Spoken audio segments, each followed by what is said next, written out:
let's talk about career. So for most of the rest of the semester, we're going to be talking about career. And I have a career project that you're going to work on. But that's what we are talking about. And so I want you to, as we're going through the lecture today, to have another sheet of paper next to you where you're going to write down some values, some skills, and some interests. And this will kind of be a springboard for you as you start thinking about career options for yourself. Okay. So I want you, because when we are thinking about career, we tend to think in terms of money exclusively, okay? And I want you to be thinking about the other things that you're wanting out of your career besides money.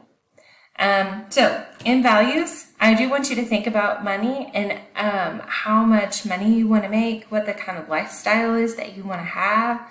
And then we'll later talk about careers and careers that would fund that lifestyle. But I also want you to think about other things that are valuable to you. I remember my parents' next door neighbor, when I was in college, is a professor at SPC, and they would see him outside in the summer working on his yard, and I remember my dad saying, "Wow, he just has so much free time. That's really cool." I'm like, maybe you should do that, Emily. I'm like, that sounds like a good idea. Anyway, but it's so true. My job allows me a lot of flexible time. And I love it about it. And it's one of the reasons that I'm still at this job is because one of my values is just to have a lot of time with my kids. And so this job allows me to do that. But I work about the same hours as my friend who's a nurse. She has to work weekends sometimes, so she doesn't really love that, being away from her kids on the weekends. But we both are working full time, but we get a lot of time with our kids, So maybe that's one of your values, and I know it's one of mine. Maybe you have vacation built in there. Maybe you have coworker relationships, like you want to be in a office building. So I want you to think about what are the things that are important to you as you're thinking about a career. What are some values that you have related to your work? Okay, and then write those down, and I want you to be thinking about them this week. The next section that I want to talk about is skills. Okay, so we have been doing several inventories. You have a better idea now of the things that you're good at and how your personality works. And so I want you to think about what are the things that you're really good at? And spend some time thinking about those. What are the things that come easy to you? What are the things that people will tell you, wow, you're really good at this? What are those things? Okay? And write those down. What are those skills that you have? Because you have been given some specific skills, okay, to contribute to the world. And what are those skills?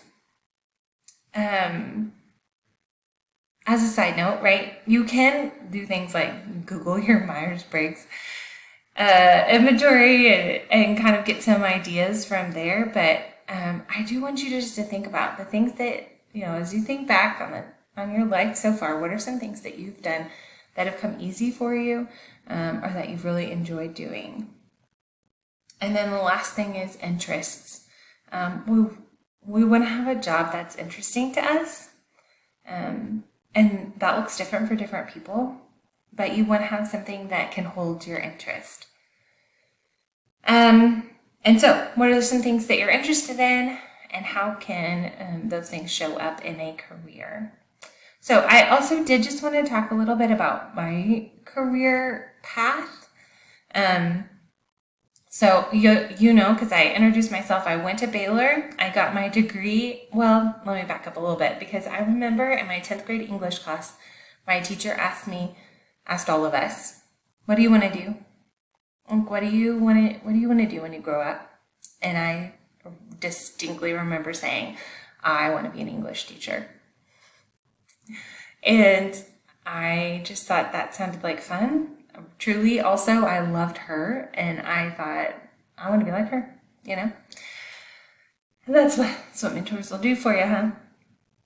Anyway, and so I went to Baylor. I had a terrible experience in my first English class. I hated my professor. And I thought, never mind, I don't want to do that. So I switched majors and I ended up in journalism and public relations. So I enjoy working with people. And I did some internships during my last 2 semesters at Baylor, where I was in the PR department at a community college, and I was working in that department, doing lots of PR stuff, mostly doing lots of art stuff, like creating media for various things, billboards, websites, that kind of thing. So I did a lot of graphic design in my degree, and I thought, oh, I love this. This is so fun. And I loved working in their PR department, doing graphic design. It was really fun. So I thought, I think I would really like this. I enjoy the work. It's interesting to me. I've enjoyed this job. It's been really fun. And then I was dating the man who I married. And so he is Lubbock, born and bred. We'll never leave. So I moved back to Lubbock after college and started looking for jobs in PR and art, graphic design, something like that. And I ended up at a little print shop in their graphic design department. And there were 3 of us in the graphic design department. And the other 2 people that I was working with were really fun, but they were super introverts. And so we would go, our desks all face the wall, and we would go the whole day sometimes not talking to each other. And I thought, this is terrible. I hate this. Like, I like the work. It's interesting to me. I love meeting with clients, and I did everything from like Meals on Wheels, like promo stuff, to wedding invitations, to business cards, to creating logos for people. It was all really fun. But that, like, the extrovert in me was dying. It just was not a good, complete fit for me. And so I realized, right, that this skill set that I had, right, the art and watching things come together in design and being able to create what people gave me as their vision, all of that was really great. But if it was not in service where I got to be with people all day and talking to people, I was not going to be happy.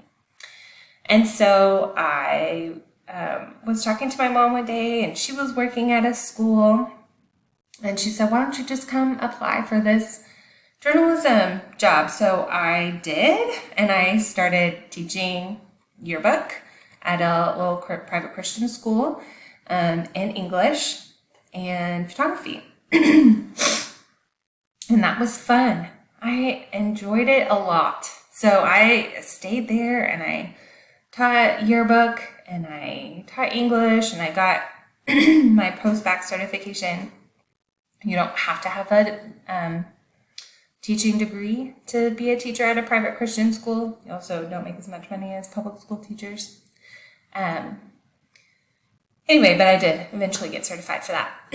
So that was fun, and I enjoyed teaching high school kids, but I was working like 60 hours a week, especially when the yearbook was due.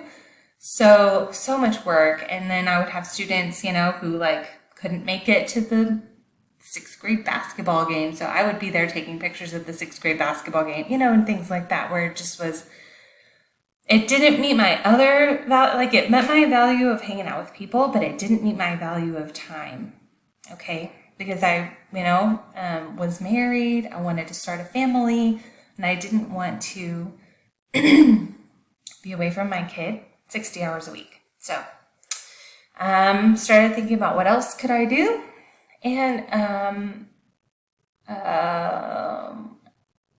was thinking about my parents' neighbor, right, who works at South Plains. So I went back to school. I got my master's, because you have to have your master's to be a professor. And then I applied for every single job at SPC that I could do until I got hired, which was, I spent probably a year and a half applying for jobs here before I got called back. And then, so, I mean, now that I've been here, I'm about to start my 10th year at SPC, and it's been great. Because this job meets all of my value points, right? I mean, it helps me contribute to my family income, right? Which helps us achieve that level of financial achievement that we want to have. It gives me a lot of people interaction, and it gives me a lot of time with my family. And it also is such a sweet job. I love this job. I love talking to you. I love helping you. The whole thing, I just love it. And I hope everybody loves their job as much as I love mine. Okay. And obviously, I did not out of the gate get this job. Some people do. I did not. Right. So it took some time investigating what are my values and working through some jobs to figure out what those are. Okay. But I am here now. And sometimes I think, my boss has been here at SPC for over 40 years. And sometimes I think, could I be at SPC for 40 years? I don't know. Would I want to do the same job for 40 years? And really, part of this job that I love is that it is always interesting, because I'm always learning new things and getting to apply those and teaching new classes. And so it's not ever been stagnant for me. But then I think I could never go back to working during the summer. What is that? So anyway, I want you to spend some time this week thinking about values, skills, and interests that you have related to the job that you want to have. So take some time, think about that, and we'll do some more talking this week as we dive into your career project.